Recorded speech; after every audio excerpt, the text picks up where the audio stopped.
Twinkle, twinkle, little star, how I wonder what you are.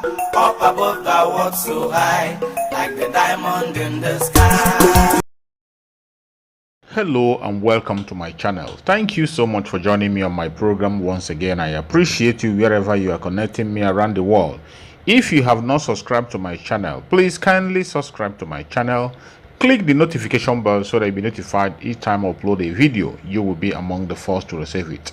Remember, in this channel, I bring you information on things that are happening in Nigeria, whenever it happens, however it happens, and where it happens. I bring it to your doorstep for you to be aware. And today, I'm going to share with you another interesting and very important video. As you all know, there are a lot of problems and issues in Nigeria, and the most important thing on the table now is the breakup of Nigeria. The breakup of Nigeria is imminent. It doesn't matter how you look at it. It doesn't matter what you think. The actual truth is that the people of Nigeria cannot be together and they are not one. In this very video, you are going to see how divided Nigeria is, how religion have played a major role in the division of Nigeria, and religion being the most reason why Nigeria can never be together. It doesn't matter how you look at it. It doesn't matter how you pretend about it. This is the truth and nothing but the truth. Watch the video from the beginning to the end. You will find out that religion is one of the things that have made it impossible for Nigeria to be one, and the only solution to save life is break up. Let's watch. To the issue of religious tolerance. These are the topics we throw up for discussion tonight, and our guest is Majid Dahiru, a columnist and a technical team member at the Luxterra Leadership Foundation. Majid Dahiru, welcome to Hard Copy. Thank you very much and good evening. And Eid Mubarak to you. Eid Mubarak to you too. Well, we are a very religious people, and at no time do we see this, that religious festivities where, we celebrate one another. We also tend to think about our faith, so to speak. But in recent times, issues of religion have become quite touchy. And I don't know if this has been in your own experience as well. Why do you think the space for tolerance has continued to shrink and that of misunderstanding seems to be expanding? It's because religion in Nigeria has been weaponized as a useful political tool for mobilization of people in order to attain political power or domination. And unfortunately, in the 61 years of our independence as a nation, religion has become a major tool of division. And Nigeria has become a competition ground between the two dominant religious groups in Nigeria, Christianity and Islam, with each group hardening its own grounds in the struggle for Nigeria's internal resources. This unresolved issue of religious intolerance, lack of accommodation, as would have been expected of a united nation state such as Nigeria. And this is at the core of some of the problems we are facing today in terms of insecurity, corruption, and economic dislocation. It's a very complex issue. I mean, and quite complicated as well. There are those who have said, we need to divorce religion from the state. The state should not have any religion. Nigeria is a secular state. And every now and again, you keep hearing that particular statement. But in our own experience, I mean, some people will say it is still people of these different religions that will operate the secular state. Are you seeing any differentiation between the state and the religions the many religions that Nigerians profess? Sadly, that is not the case with Nigeria. Nigeria, yes, is a secular state, is a constitutional democracy, but unfortunately we've seen an interloping of religion in state affairs, either directly or indirectly. In fact, we've seen introduction of religious laws in some states across the country. We've seen some political leaders, including governors, declare their states as a religious state, even without accompanying with any legislation or religious laws. But we've seen this, politicization of religion across board, and it's a cause for concern because it's a major drawback towards national integration, towards national unity, cohesion, and a purposeful agenda for Nigeria's prosperity and socioeconomic development. At the core of this problem is the subjective interpretation of faith by empire builders, both in ancient times and modern times, to actually advance their political and economic gains, worldly gains for that matter, using religion as a legitimate tool. You know, man by nature is obsessed by religion, is obsessed by faith, by the unknown.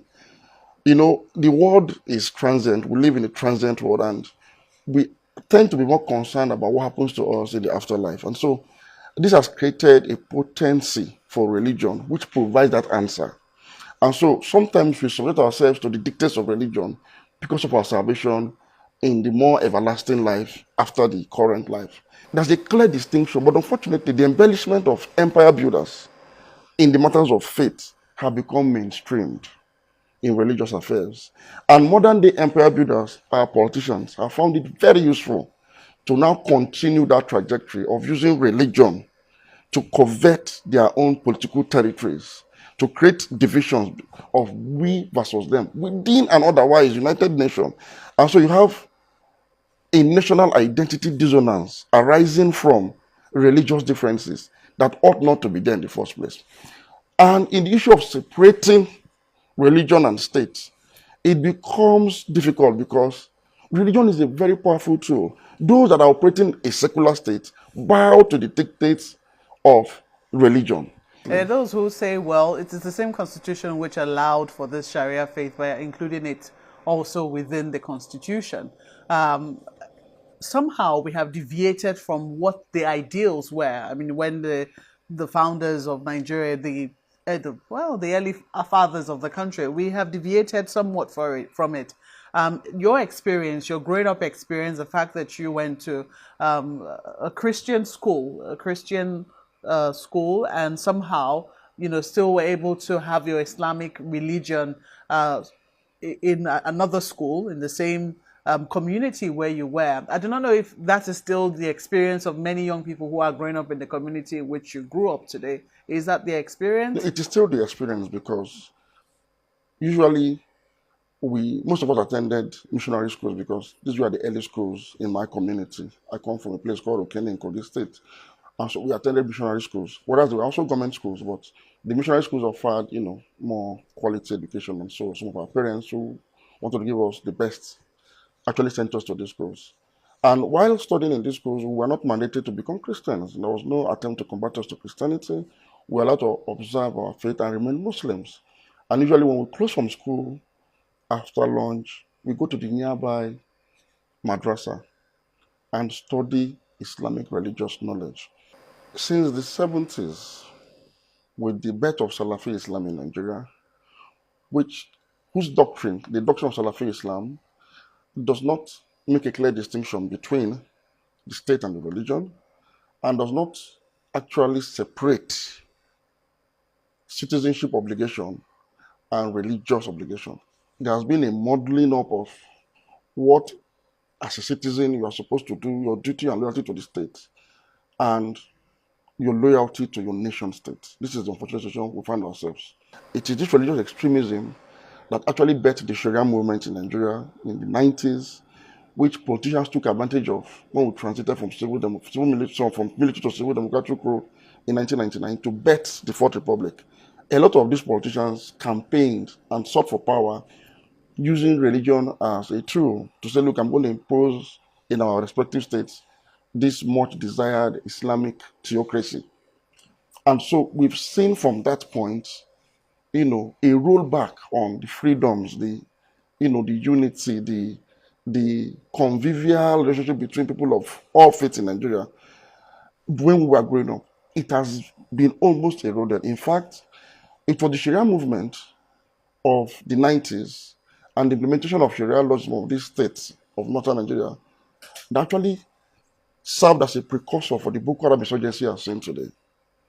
Now, the Salafi doctrine of Islamic theocracy, without which a Muslim's faith, a Muslim's religion is incomplete, is responsible for what you see today in the northeast and some parts of this country, where people are now trying to forcefully pull down the Nigerian state in order to erect an Islamic or a Muslim theocracy. because it has been preached. The ideals of an Islamic state, a Sharia-governed Islamic state, has been preached unchecked for more than half a century, beginning from the early 70s. And that has eroded or has progressively eroded, even in the most resilient states of even the Southwest, for example.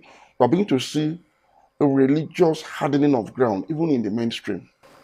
Well, I don't know if you were able to go through that speech delivered by Bishop Coker to the U.S. Congress. There are parts of it that made reference to that Salafist doctrine which you spoke of. I mean, he was speaking in reference to recent, also in reference to the security challenges that Nigeria is currently confronting.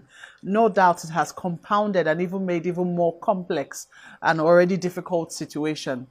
I'll ask you much later what you think that political leaders who have these issues in their state and are a little at sea as to how to address issues of tolerance, especially with institutions that have to, institutions of state that has to cater to everybody. You know, for instance, schools, you know, need to deal with some of these issues that are cropping up. That will be one kettle of fish. The other will be how it is that these conversations that ought to be happening, even with, you know, amongst, let me quickly quote from what Bishop Cook has said. Now, I know that a part of what he said has already been criticized, but he said, it's important to restate that even though the purveyors of terrorism, banditry, kidnapping, and murderers of our people continue to appeal to Islam as their source of inspiration, what we're dealing with is the jihadist Salafist supremacist strain of the faith that is at best a cancer that threatens the Muslims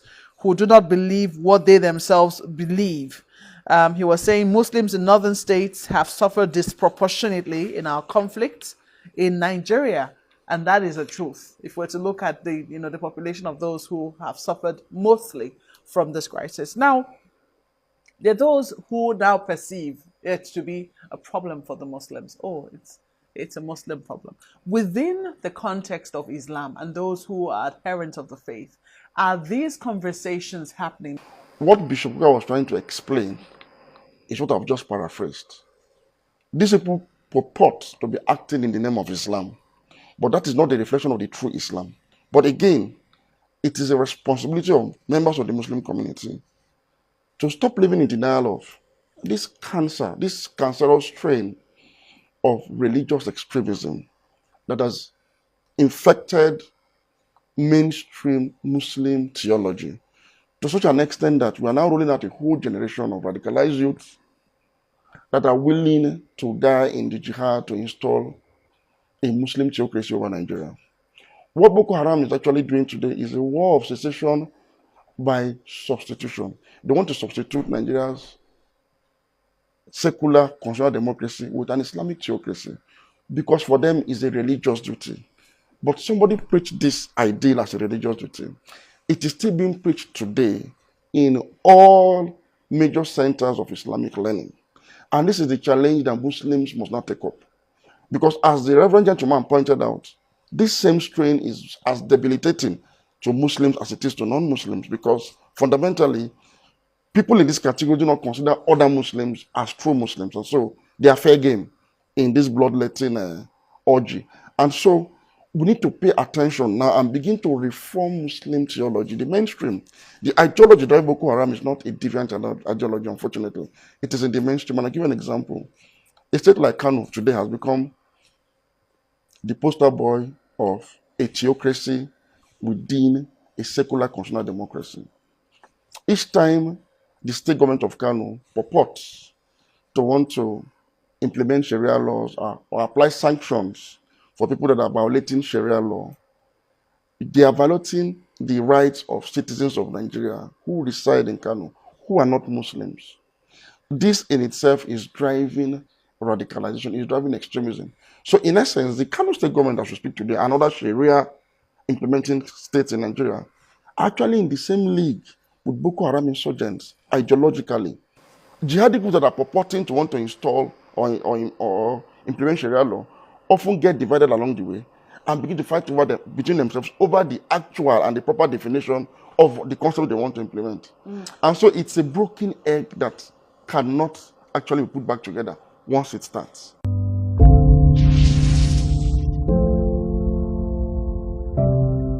Welcome back to Hard Copy, coming to you from our studios in Abuja. Majid Dahiro, a columnist and a technical team member at the Lux Terra Leadership Foundation, is our guest tonight, and we're interrogating the issues of the shrinking space of religious tolerance in Nigeria. I want to ask you of this, because those who also believe, I mean, you have said that the Constitution does not hinder you from doing certain things, and it even allows. But then this big question of the hijab in in the secular state, how do you think it should be addressed? It's a very sensitive issue because over the years, hijab has become a symbol of the Muslim faith. Whether or not hijab originally was supposed to be so is something that is still subject to a lot of controversy. But it has also been weaponized. It has become an identity without which a Muslim woman is not going to complete. As far as I'm concerned, public schools should be neutral when it comes to uniform. Publicly funded schools. Because if you want to allow everybody to actually come to school with the symbol of their religion, it defeats the purpose of a uniform education for citizens of this country. You see, we need to begin to reconcile the faith and citizenship of our people so that they can be true and patriotic Nigerians, so that their allegiance and loyalty will be to the Nigerian citizenship, to the Nigerian nation, and away from any global, religious movement. Otherwise, the Boko Haram insurgency will not be solved anytime soon. Now, for me, in the case of missionary schools or schools that have missionary heritage, these are Christian schools funded by Christianity. I would think that anybody who is going to a missionary school, who willingly submit their children to the education in missionary schools, should simply abide by the rules of these schools. And if for any reason you want your child to adorn the hijab, it can only be achieved by dialogue. If in Nigeria we had dismantled all forms of religious dominance, even mere symbolisms, I'm sure that controversy wouldn't have been as much as it was. But like I said, schools are supposed to be uniform. It is an avenue for integration. It's an avenue for people to come together and advance their Nigerian identity. So I do not subscribe to identity dissonance in the school environment. This might sound controversial, but I think sometimes we begin to focus. We should be focused on the real issues and not issues that distract us and create division. So for missionary schools, it's a thing of dialogue. And I'm sure with the right approach, I'm sure they might just consider it, but it shouldn't be imposed. Are we seeing more and more attempts at that dialogue? And would you say, well, maybe the question should be, because in recent times we have seen a proliferation, so to speak, of bodies encouraging dialogue. But these dialogues, are they yielding fruit fast enough? And are we seeing an attempt, at least on the part of the state, to recognize what the problems are and to also seek active solutions to address these problems? Well, we've not seen much of such efforts because the operators of the state today appear or delude themselves really that they are benefiting from this system. But in the long run, if you look at experience of other countries, you realize that nobody's going to benefit from this system in the long run. And in fact, we are all going to be losers because if the trend continues, this trend of intolerance and religious extremism continues in Nigeria, Nigeria might yield to the pressure of armed extremist groups that will actually, God forbid, take over the country. It happened in Sudan. It's about to happen in Afghanistan and some other countries. Today, Afghanistan is about to fall to the Taliban. And the reason is simple. The ideology driving Taliban is very much alive in the heart and minds of the Afghanistan people, despite over 2 decades of American collaboration. And so, as soon as Americans are leaving, people have turned their loyalty away from that state of Afghanistan that America created, back to the pressure, to the opium of the Taliban promise of a theocracy that is going to solve all problems. It's like a utopia of some sort. And so, it's the same thing with Nigeria. Nigeria has the same religious environment with Afghanistan. And so, if we do not tackle it now while we still have the time, if the state does not come in to regulate religious practices and preachings, which I've advocated for severally, in order to bring it in conformity with the laws of Nigeria, if the Nigerian state does not discourage, punish, and sanction purveyors of religious Islam or political Islam, or any form of religious encroachment upon the state affairs, if we do not actively discourage it, we're going to be losers at the end of the day. It will appear as though that the Muslim faith is, quote unquote, more complex when it comes to extremism than the Christian faith in Nigeria. It is simply because, whereas the Christian faith makes a clear distinction in all of its doctrines between the state and religion, unfortunately, mainstream Muslim theology, not the Islamic faith, Muslim theology in Nigeria, does not make that distinction between the state and religion. In fact, there is no difference. Religion is the state, and religion should dictate the pace at which the state operates. And unfortunately, while we may not have achieved, for those who are trying to pervade, a full Islamic theocracy in Nigeria, people in power of authority that belong to this religion and have this same mindset appear to be in the moment, momentarily implementing religious dominance through marginalization of people of other faiths, through nepotism, through sectionalism, through the elevation of people of their own faith over and above others. I'm sure that the presidency will disagree with you on that. I'm sure you saw the response of Mr. Garba Shehu, presidential spokesperson, to that speech delivered by Bishop Kuka. I don't know, what did you make of it? Each time the presidency reacts to Bishop Kuka, they actually end up proving him very right. Their rejection of whatever he has said on him and his message, attack the messenger, and of course shred up the message, tells you that maybe he actually struck a chord each time he makes such statements. There's something in their consciousness that tells them that this person is unnerving us. And I'm saying Nigeria is better off a united country where there is fairness, where there is equity, where there is no marginalization, where there is no elevation of one section or religion over and above the other. Nigeria is better that way. In fact, an ideal Islamic state is one that is just and fair. Is one that allows everybody equal access to opportunities, that allows everybody equal access to patronage, that allows people of various faiths to cohabit peacefully without one dominating the other. That is the ideal Islamic state. So if you ask me, the ideal Islamic state is one that is secular, that is democratic, that is multicultural, that is plural, where equity, fairness, and justice reign. And so, rather than take Bishop Kuka's homilies and sermons as antagonistic, we should rather take a cue, a message, the inner message of what he's saying, and begin to evolve a more egalitarian society where everybody have a sense of belonging. And each time they attack him, they fail to note that he speaks for a constituency. The largest Christian denomination in Nigeria is the Catholic Church. And each time he speaks, they come out to say, look, we are behind him, he's speaking for us. So each time you attack Machikuka in the same manner you have attacked him, you are attacking the Catholic denomination in Nigeria. You are rejecting the concern of one of the largest religious denominations in Nigeria. That in itself actually goes a long way to prove the bishop right that, okay, we are marginalized. Rather than take the message and leave out the messenger. In any case, the messenger has been consistent about such messages all his life.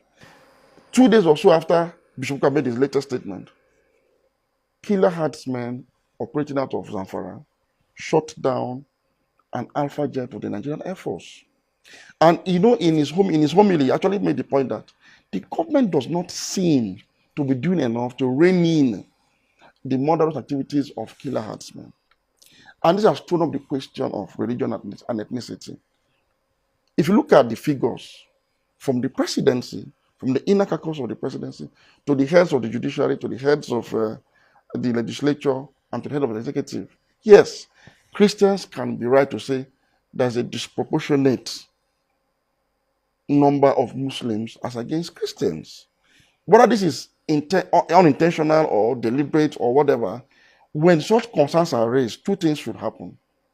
You should address the concerns by saying, well, it is not intentional, and take deliberate steps to balance it. It is important, rather than shouting down voices of dissent. Ajit the hero, thank you for coming on Hard Copy tonight. Thank you very much for having me.